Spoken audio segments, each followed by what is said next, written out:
Cientistas descobriram um novo tratamento revolucionário que fará você viver por mais tempo. Ele melhora a memória, o torna mais criativo, deixa você mais atraente, o mantém magro e reduz o desejo por comida. Protege contra o câncer e a demência, diminui o risco de sofrer ataques cardíacos e derrame cerebral, sem falar do diabetes. Você se sentirá mais feliz, menos deprimido e menos ansioso. E aí, você está interessado?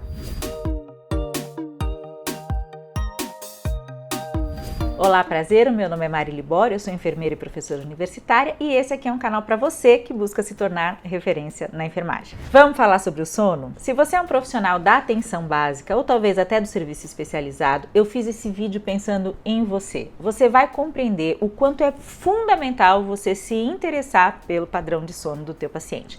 Muitas vezes a gente vai e volta com orientações do paciente diabético, ou do paciente hipertenso, o paciente que precisa perder peso, o paciente que tem, por exemplo, sonolência diurna, e a gente esquece de perguntar como é a noite de sono desse paciente. Então fica aqui comigo que eu fiz esse vídeo para você. Você sabia que o mundo vive uma epidemia de privação de sono? E muita gente nem imagina que está passando por privação de sono porque, infelizmente, atualmente convencionou-se dizer que ser produtivo é dormir menos e isso é uma grande balela, eu vou provar para você. Na verdade, o sono, ele altera inúmeros fatores biológicos e não existe um sistema sequer que não seja abalado no nosso organismo quando nós estamos em privação de sono. Então, dormir é essencial. Existe uma pergunta que muita gente faz do quantas horas que a gente tem que dormir. Claro, existe um consenso de que você não deve dormir menos do que 6 horas, então algumas pessoas dormem 7, algumas pessoas dormem 8, algumas pessoas dormem 9, mas não menos do que isso, sendo 6 a exceção para algumas pessoas. Não é difícil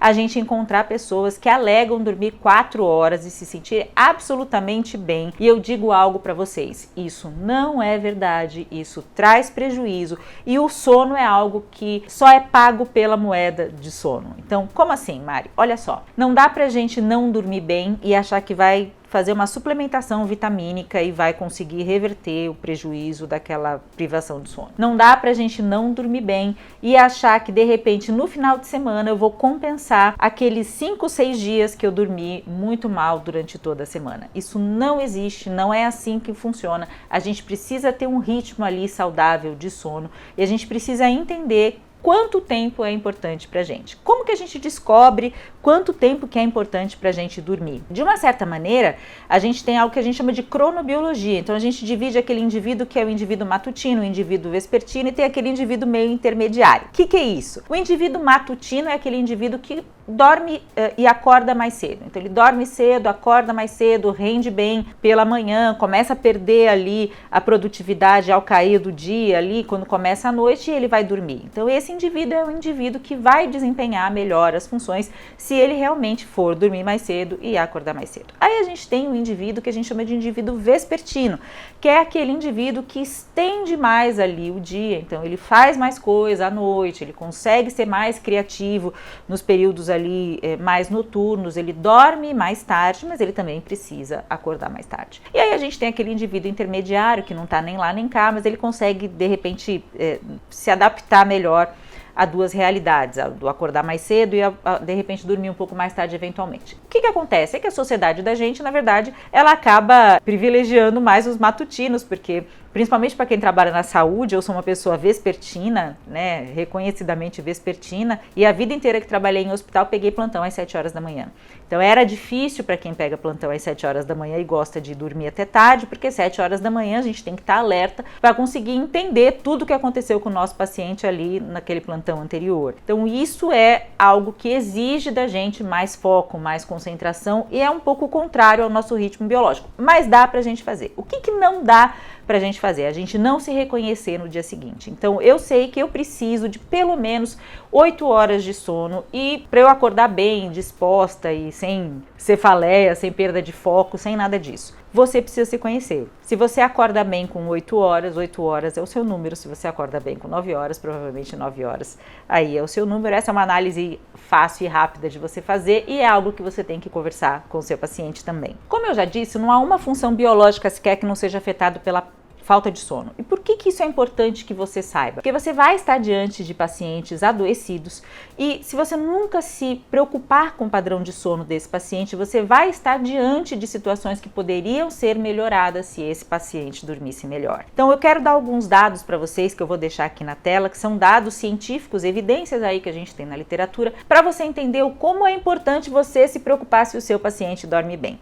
Olha só, estudos relatam que os distúrbios do sono são extremamente comuns entre pacientes que se apresentam em consultas. Entretanto, apenas 43% dos profissionais da atenção primária pergunta rotineiramente sobre o sono, enquanto 80% discute sobre atividade física e 79% aborda uma dieta saudável. Então, isso nos mostra que sim, na atenção primária, em especial, existe uma preocupação com a promoção de saúde, então com você investigar hábitos saudáveis, mas mesmo junto àqueles profissionais que perguntam sobre a alimentação, perguntam sobre a prática de atividade física, o sono é deixado de lado por mais da metade deles. Então o sono não é uma preocupação do profissional de saúde na sua grande maioria e a gente precisa mudar isso. Então, primeiro fato, tenha interesse sobre o sono do seu paciente. Seja o seu paciente um diabético, seja um hipertenso, seja um paciente obeso, o que tenha interesse sobre o seu padrão de sono do seu paciente, porque o sono interfere em muitos aspectos da comorbidade que esse teu paciente tem. E um segundo fato interessante é que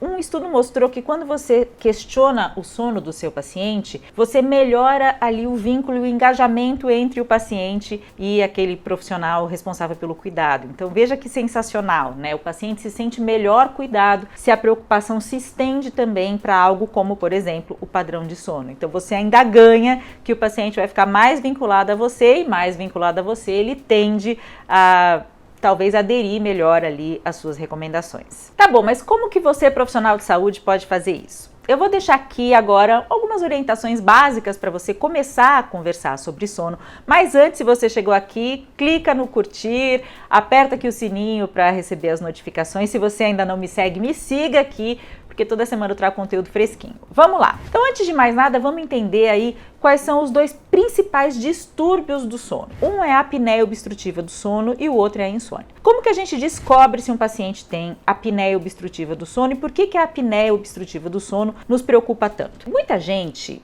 associa a apneia obstrutiva do sono ao ronco. Então, sim, geralmente caminha ali junto com o ronco, porém nem todo indivíduo roncador é um indivíduo que faz apneia obstrutiva do sono. A gente descobre se esse indivíduo faz apneia obstrutiva do sono e qual é o grau aí dessa apneia, da queda de saturação, quantas apneias ele faz por minuto, por hora, enfim, quando a gente faz um exame chamado polissonografia. Então, algo um pouco mais específico, mas a apneia é importante de ser investigada naquele indivíduo que ronca. Por quê? Porque ela traz sérias consequências, ela aumenta o risco cardiovascular, ela aumenta a chance do indivíduo ganhar peso, principalmente dele desenvolver aquela obesidade abdominal. Em contrapartida, o fato dele ganhar peso também diminui a respiração, favorece o ronco e favorece as crises de apneia, então uma coisa acaba alimentando a outra. E existem intervenções que podem ser feitas para o indivíduo que faz apneia, que vão desde usar próteses que são feitas por dentista, próteses de acrílico que previnem o ronco, o próprio CPAP, né, ou APAP, que é aquele aparelho de pressão positiva para o indivíduo não fazer apneia, e até cirurgias que são feitas para que o indivíduo melhore ali o padrão na hora de dormir. Então, se você foca na apneia obstrutiva do sono e na insônia, você já consegue pegar ali dois distúrbios que são muito prevalentes na população.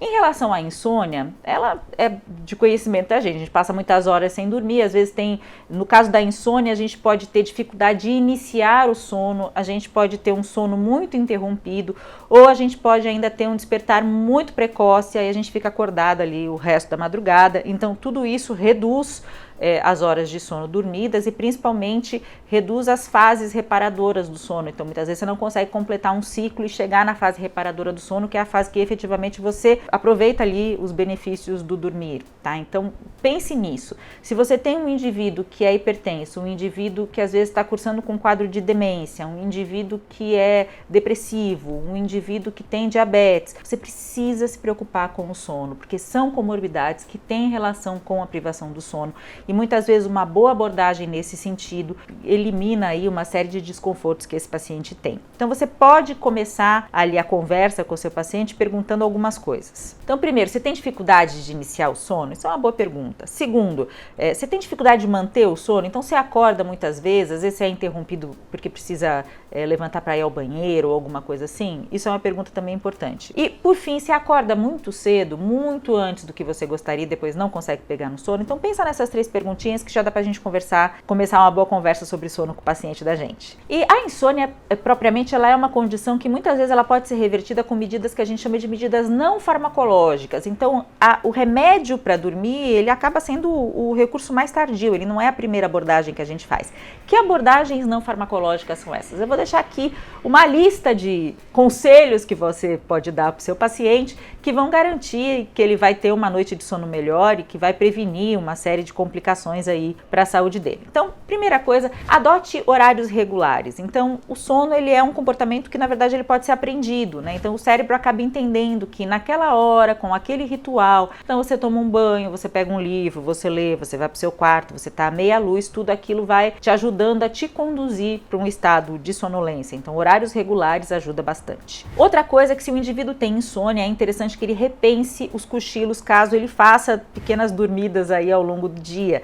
Para algumas pessoas não vai fazer diferença se ele der aquele cochilinho de meia horinha ali, 20 minutos, mas para quem já tem problema de insônia, aquele tempinho que ele dorme durante o dia pode roubar um pouquinho do tempo dele da noite, então convém repensar. A atividade física, ela é muito positiva para ajudar no padrão de sono, mas quando feita muito tarde ali, no final do dia, ela pode atrapalhar o sono daquele indivíduo mais sensível, então também vale a pena ver se a atividade física para você não é melhor ser executada nas primeiras horas do dia, para que você possa ter um sono mais tranquilo. A cafeína é algo que deve ser evitado, principalmente depois das 3 da tarde. A cafeína, ela tem uma meia-vida longa, então na verdade aquele café que a gente toma, ele vai se somando em cafeína aos cafés subsequentes que a gente vai tomando ao longo do dia. Então quanto mais tarde a gente toma café, mais cafeína a gente vai ter circulando ali na hora da gente dormir. E algumas pessoas são extremamente sensíveis à cafeína, então pequenas doses de cafeína já vão atuar ali na regulação do sono, podendo causar até taquicardia, né, palpitação.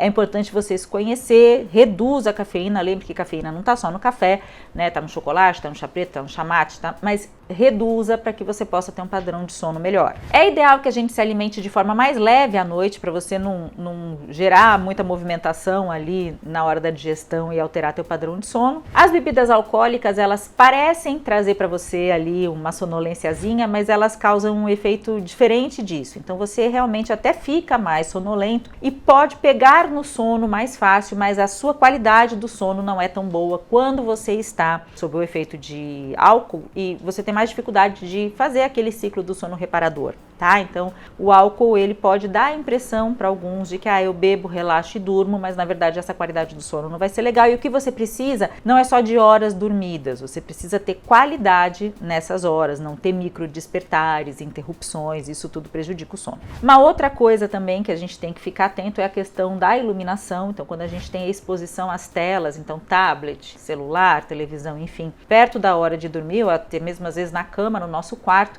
a gente retarda a liberação daquele hormônio facilitador do sono, que é a melatonina, e com isso a gente tende a ficar acordado mais tempo, então não é legal. E por fim, se você leva a preocupação pro quarto, você tende a ficar com aqueles pensamentos acelerados ali pensando na tua preocupação. Então, uma coisa que a gente às vezes faz, que orienta a paciente, é assim, se você na hora de dormir começa a fazer aquelas listas mentais, então amanhã eu tenho que pagar o condomínio, amanhã eu tenho que levar meu filho na natação, amanhã eu tenho que não sei o quê, faça um bloco de notas, onde você anota tudo aquilo que você tem que fazer, porque mais ou menos funciona assim. Se a gente já anotou num lugar onde a gente vai ter acesso, a chance da gente precisar ficar pensando naquilo para não esquecer é menor. Então isso pode te ajudar. Então, por fim, o que eu quero te dizer é o seguinte: é frequente o número de pessoas que são acometidas por distúrbios no padrão de sono, que afetam severamente a saúde delas. Então, se você é profissional de saúde, você tem que perguntar se o seu paciente dorme bem.